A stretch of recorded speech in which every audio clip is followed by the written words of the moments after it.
أعوذ بالله من الشيطان الرجيم. بسم الله الرحمن الرحيم. الحمد لله رب العالمين الرحمن الرحيم مالك يوم الدين إياك نعبد وإياك نستعين اهدنا الصراط المستقيم صراط الذين أنعمت عليهم غير المغضوب عليهم ولا الضالين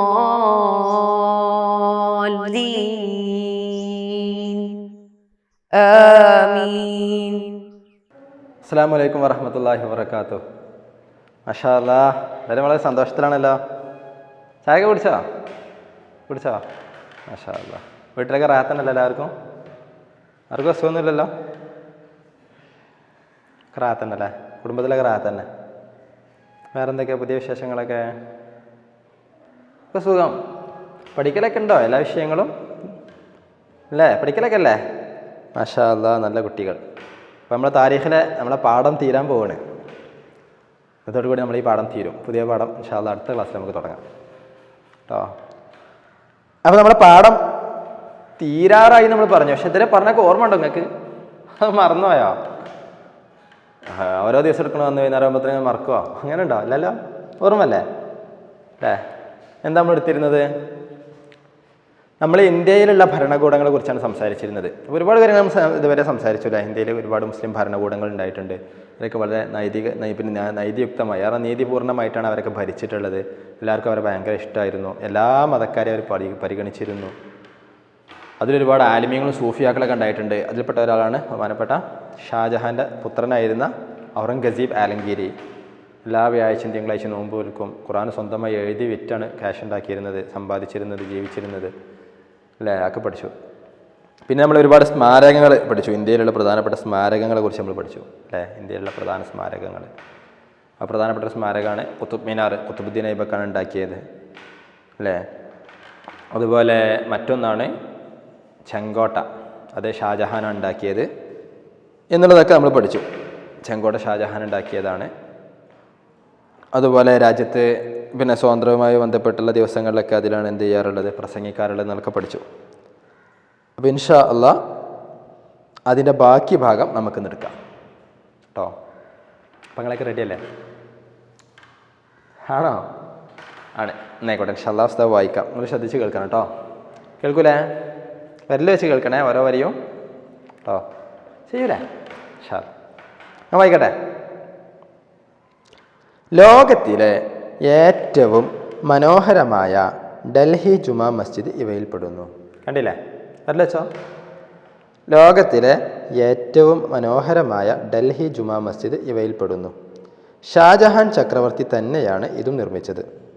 10 ലക്ഷം രൂപ അക്കാലത്ത് ചെലവഴിച്ച് നിർമ്മിച്ച ഈ പള്ളിയിൽ 25,000 പേർക്ക് ഒരേ സമയം നിസ്കരിക്കുവാൻ സൗകര്യമുണ്ട്.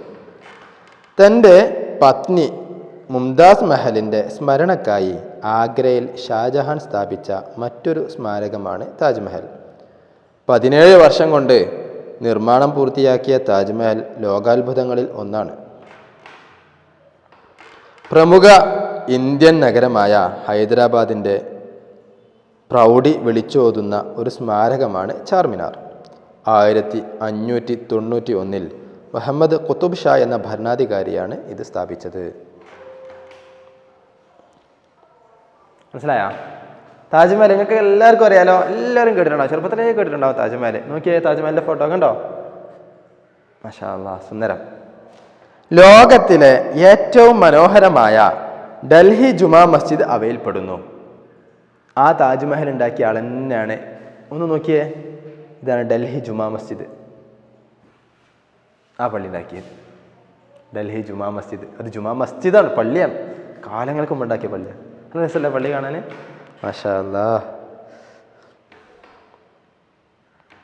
ലോകത്തിലെ ഏറ്റവും മനോഹരമായ ഡൽഹി ജുമാ മസ്ജിദ് ഇവയിൽപ്പെടുന്നു. അപ്പോൾ ഈ ഭരണാധികാരികൾ ഉണ്ടാക്കിയ ഒരുപാട് വസ്തുക്കളുണ്ടല്ലോ, ഒരുപാട് സ്മാരകങ്ങളിൽപ്പെട്ട ഒന്നാണ് ഡൽഹി ജുമാ മസ്ജിദ്. ഷാജഹാൻ ചക്രവർത്തി തന്നെയാണ് ഇത് നിർമ്മിച്ചത്. ചെങ്കോട്ട ഉണ്ടാക്കിയ ഷാജഹാൻ ചക്രവർത്തി തന്നെയാണ് ഡൽഹി ജുമാ മസ്ജിദും നിർമ്മിച്ചത്. 10 ലക്ഷം രൂപ അക്കാലത്ത് ചെലവഴിച്ച് നിർമ്മിച്ച ഈ പള്ളിയിൽ, എത്ര ലക്ഷം? 10 ലക്ഷം. അതും ആ കാലത്ത്, വർഷങ്ങൾക്ക് മുമ്പ്. ഇപ്പോഴൊക്കെ 10 ലക്ഷത്തിനൊന്നും ഓവർ മൂല്യമൊന്നുമില്ല അല്ലേ? ഇപ്പം കോടികൾ എന്നൊക്കെ പറയാം. അന്ന് 10 ലക്ഷം എന്നൊക്കെ പറഞ്ഞാൽ ഭയങ്കര മൂല്യമാണ്. ഒരുപാട് കാലങ്ങൾക്ക് മുമ്പല്ല. അപ്പം അക്കാലത്ത് 10 ലക്ഷം ചെലവഴിച്ചുണ്ടാക്കിയ ബിൽഡിംഗ് ആണ് ഡൽഹി ജുമാ മസ്ജിദ്. ലോകത്തിലെ ഏറ്റവും മനോഹരമായ ഡൽഹി ജുമാ മസ്ജിദ് അവയിൽപ്പെടുന്നു. ഷാജഹാൻ ചക്രവർത്തി തന്നെയാണ് ഇതും നിർമ്മിച്ചത്. 10 ലക്ഷം രൂപ അക്കാലത്ത് ചെലവഴിച്ച് നിർമ്മിച്ച ഈ പള്ളിയിൽ 25,000 പേർക്ക് ഒരേ സമയം നിസ്കരിക്കുവാൻ സൗകര്യമുണ്ട്. ഓ, ആ പള്ളിയുടെ വലിപ്പം എത്ര അല്ലേ? 25,000. നമ്മുടെ പള്ളിയിലേക്ക് എത്ര ആളുകൾക്ക് നിസ്കരിക്കാം ഒരേ സമയം? 1000 ആളുകൾ കൊണ്ട് കഴിയുമോ? 500 അല്ലേ? 500ഒക്കെ കഴിയും അല്ലേ? എന്നാൽ ഇവിടെ 25,000 ആളുകൾ. എത്ര? 25,000 ആളുകൾക്ക് ഒരേ സമയം നിസ്കരിക്കാൻ പറ്റുന്ന പള്ളിയാണിത്. ഷാജഹാൻ ചക്രവർത്തി നിർമ്മിച്ച ആഗ്രയിലെ ഡൽഹി ജുമാ മസ്ജിദ്.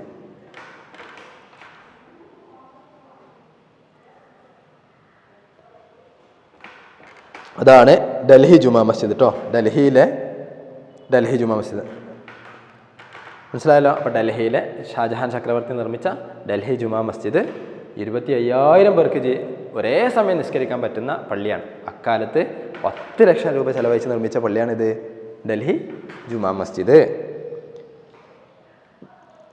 തൻ്റെ പത്നി മുംതാസ് മഹലിൻ്റെ സ്മരണക്കായി ആഗ്രയിൽ ഷാജഹാൻ സ്ഥാപിച്ച മറ്റൊരു സ്മാരകമാണ് താജ്മഹൽ. നമ്മൾ നേരത്തെ പറഞ്ഞില്ലേ താജ്മഹൽ? നോക്കിയേ താജ്മഹൽ, മാഷാ അല്ലാഹ്. അതെന്തിനാണ് നിർമ്മിച്ചതാണെന്നറിയാം? ഷാജഹാൻ തൻ്റെ പ്രിയപ്പെട്ട ഭാര്യ, പത്നിയുടെ ഭാര്യ മുംതാസ് മഹൽ മരിച്ചു പോയപ്പോൾ അവരുടെ ഓർമ്മയ്ക്ക് വേണ്ടി നിർമ്മിച്ചതാണ് ഷാജഹാൻ ഈ സുന്ദരമായിട്ടുള്ള ഈ ബിൽഡിംഗ്. അതിലാണ് മുംതാസിൻ്റെയും ഷാജഹാൻ്റെയും ഖബറുള്ളത്. പോയിട്ടുണ്ടോ? പോയവരുണ്ടല്ലേ? മാഷാ അല്ലാഹ്. അല്ലാത്തവർക്ക് അവിടെ പോവാം കേട്ടോ. വളരെ രസമുള്ള സ്ഥലമാണ്. താജ്മഹലൊക്കെ കാണുക എന്നുള്ളത് വളരെ ലോകാത്ഭുതങ്ങളിൽപ്പെട്ട ഒന്നായിരുന്നു. ആദ്യം ലോകത്ത് 7 അത്ഭുതങ്ങൾ ഉണ്ടായിരുന്നു, അതിൽപ്പെട്ട ഒന്നായിരുന്നു. ഓക്കെ. തൻ്റെ പത്നി മുംതാസ് മഹലിൻ്റെ സ്മരണക്കായി ആഗ്രയിൽ ഷാജഹാൻ സ്ഥാപിച്ച മറ്റൊരു സ്മാരകമാണ് താജ്മഹൽ. തൻ്റെ പത്നി മുംതാസ് മഹലിൻ്റെ ഭാര്യയാണ്, ഷാജഹാൻ്റെ ഭാര്യയാണ് മുംതാസ് മഹലിൻ്റെ സ്മരണക്കായി ആഗ്രയിൽ ഷാജഹാൻ സ്ഥാപിച്ച മറ്റൊരു സ്മാരകമാണ് താജ്മഹൽ. 17 വർഷം കൊണ്ട് നിർമ്മാണം പൂർത്തിയാക്കിയ താജ്മഹൽ. എത്ര വർഷം കൊണ്ട്? 17 കൊല്ലം. എത്ര കൊല്ലം? 17 കൊല്ലം താജ്മഹൽ പൂർത്തിയാക്കാൻ, നിർമ്മാണം പൂർത്തിയാക്കാൻ. മാഷാ അല്ലാഹ്. 17 വർഷം കൊണ്ട് നിർമ്മാണം പൂർത്തിയാക്കിയ താജ്മഹൽ ലോകാത്ഭുതങ്ങളിൽ ഒന്നാണ്. ലോകത്ത് 7 അത്ഭുതങ്ങളുണ്ടായിരുന്നു, 7 അത്ഭുതങ്ങളുണ്ടായിരുന്നു. അതിൽപ്പെട്ട ഒന്നായിരുന്നു താജ്മഹൽ.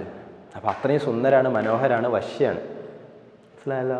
എത്ര വർഷം കൊണ്ട് ഉണ്ടാക്കിയത്? 17 വർഷം കൊണ്ട്. അത് ലോകാത്ഭുതങ്ങളിൽ ഒന്നാണ്. പ്രമുഖ ഇന്ത്യൻ നഗരമായ ഹൈദരാബാദിൻ്റെ പ്രൗഢി വിളിച്ചോതുന്ന ഒരു സ്മാരകമാണ് ചാർമിനാർ. ഹൈദരാബാദ് പോയിട്ടുണ്ടോ? ഹൈദരാബാദ് പോയ ഒരുപാട് സ്പോട്ടുകൾ നമുക്ക് കാണാനുണ്ട്. അതിൽപ്പെട്ട ഒന്നാണ് ചാർമിനാർ. 4 മിനാരം. അതാണ് ചാർമിനാർ എന്ന് പറയുന്നത്. ചാർ എന്ന് പറഞ്ഞാൽ 4. അപ്പം ഹൈദരാബാദിൻ്റെ പ്രൗഢി വിളിച്ചോതുന്ന ഒന്നാണ് ചാർമിനാർ. പ്രമുഖ ഇന്ത്യൻ നഗരമായ ഹൈദരാബാദിൻ്റെ പ്രൗഢി വിളിച്ചോതുന്ന ഒരു സ്മാരകമാണ് ചാർമിനാർ. 1591 മുഹമ്മദ് കുതുബ് ഷാ എന്ന ഭരണാധികാരിയാണ് ഇത് സ്ഥാപിച്ചത്. 1591 മുഹമ്മദ് കുതുബ് ഷാ എന്ന ഭരണാധികാരിയാണ് ചാർമിനാർ സ്ഥാപിച്ചത്. നോക്കിയേ ചാർമിനാർ കണ്ടോ? സുന്ദരല്ലേ? രസല്ലേ കാണാൻ? 4 മിനാരല്ലേ? ഈ ചാർമിനാർ നിർമ്മിച്ചത് ആരാന്നറിയോ? കുതുബ് ഷാ. എന്നാണ്? 1591. അപ്പം നമ്മൾ ഒരുപാട് കാര്യങ്ങളെക്കുറിച്ച് പഠിച്ചു ഈ പാഠത്തിൽ. ഇഷ്ടം പോലെ കാര്യങ്ങൾ പഠിച്ചു അല്ലേ? എന്തൊക്കെയാണ് നമ്മൾ പഠിച്ചത്? ഇന്ത്യയിൽ ഒരുപാട് നാട്ടുരാജ്യങ്ങളുണ്ടായിരുന്നു, കൊച്ചു കൊച്ചു നാട്ടുരാജ്യങ്ങളായിരുന്നു. പിന്നെ അതങ്ങനെ കൂടിച്ചേർന്ന് വലിയ സാമ്രാജ്യങ്ങളെ കൈമാറി. അതിലൊരുപാട് മുസ്ലിം ഭരണകൂടങ്ങളുണ്ടായിരുന്നു. ഗസ്നവിയ്യ മുതൽ മുഗൾ വരെയുള്ള അതിലൊരുപാട് മുസ്ലിം ഭരണാധികാരികൾ ഉണ്ടായിട്ടുണ്ട്. അവരിൽ പലരും സൂഫിയാക്കളും ഔലിയാക്കളൊക്കെ ആയിരുന്നു, അല്ലേ, ഉലമാക്കളൊക്കെ ആയിരുന്നു, അല്ലേ. അവർ എല്ലാ മതങ്ങളോടും വളരെ സ്നേഹത്തോടെ നീതിയോടെയാണ് പെരുമാറിയിരുന്നത്. നിർബന്ധമായിട്ട് മതപരിവർത്തനമൊന്നും നടത്തിയിരുന്നില്ല. അവർ നിർമ്മിച്ച ഒരുപാട് സ്മാരകങ്ങൾ ഇന്ത്യയിൽ പല ഭാഗത്തുണ്ട്. അതിൽപ്പെട്ടതാണ് താജ്മഹൽ, ഷാജഹാൻ നിർമ്മിച്ചതാണ്. ചെങ്കോട്ട ഷാജഹാൻ നിർമ്മിച്ചതാണ്. കുത്തുബ് മിനാർ, അല്ലേ, കുത്തുബുദ്ദീൻ ഐബക്ക് നിർമ്മിച്ചതാണ്, അല്ലേ. ചാർമിനാർ കുത്തുബ് ഷാ നിർമ്മിച്ചതാണ്, അല്ലേ. ഡൽഹി ജുമാ മസ്ജിദ് ഷാജഹാൻ നിർമ്മിച്ചതാണ്. ഇങ്ങനെ ഒരുപാട് സ്മാരകങ്ങൾ ഇന്ത്യയുടെ പല ഭാഗത്തുണ്ട്. ഇതൊക്കെ മുസ്ലിം ഭരണാധികാരികൾ നിർമ്മിച്ചതാണ് എന്നാണ് നമ്മൾ ഈ പാഠത്തിൽ പഠിച്ചതിൻ്റെ ചുരുക്കം, അല്ലേ. അപ്പോൾ ഇതൊന്നും ഒരിക്കലും മറക്കരുത്. ഇത് നമുക്ക് അത്യാവശ്യമായിട്ട് അറിഞ്ഞിരിക്കേണ്ട ഒരു ചരിത്രമാണ്. അപ്പോൾ പഠിച്ച റബ്ബ് നമ്മൾ പറഞ്ഞതും കേട്ടതൊക്കെ സ്വീകരിക്കട്ടെ. ഈ പാഠം വളരെ ഉഷാറായിട്ട് നിങ്ങൾ പഠിക്കണം. ഈ ചോദ്യങ്ങൾ എഴുതിയിട്ട് ഉസ്താദിന് വിട്ടുകൊടുക്കണം. വിട്ടുകൊടുക്കൂലേ? ഇൻഷാ അല്ലാഹ് നമ്മൾ പറഞ്ഞതും കേട്ടതൊക്കെ പഠിച്ച സ്വാലിഹായ അമലായി സ്വീകരിക്കട്ടെ. നമ്മളൊക്കെ സ്വർഗ്ഗത്തിൽ പഠിച്ച ഒരുമിച്ച് കൂട്ടി തരട്ടെ. നമുക്ക് വേണ്ടി നിങ്ങൾ എപ്പോഴും തോർക്കാൻ കേട്ടോ. നമുക്ക് നമ്മളെ വാപ്പാക്കും ഉമ്മാക്കും കുടുംബത്തിനൊക്കെ ഇൻഷാ അല്ലാഹ് നമുക്ക് നമ്മൾ എല്ലാ മുഅ്മിനീങ്ങൾക്കും പഠിച്ചാൽ പുറത്തട്ടെ. തൗഫീഖ് പഠിച്ച റബ്ബെ നമ്മൾ റഫീഖാക്കി തരട്ടെ. വീണ്ടും കാണാം. ജസാക്കുമുല്ലാഹു അഹ്സനൽ ജസാ. അസ്സലാമു അലൈക്കും. സല്ലല്ലാഹു അലാ മുഹമ്മദ് സല്ലല്ലാഹു അലൈഹി വസല്ലം. സല്ലല്ലാഹു അലാ മുഹമ്മദ് സല്ലല്ലാഹു അലൈഹി വസല്ലം.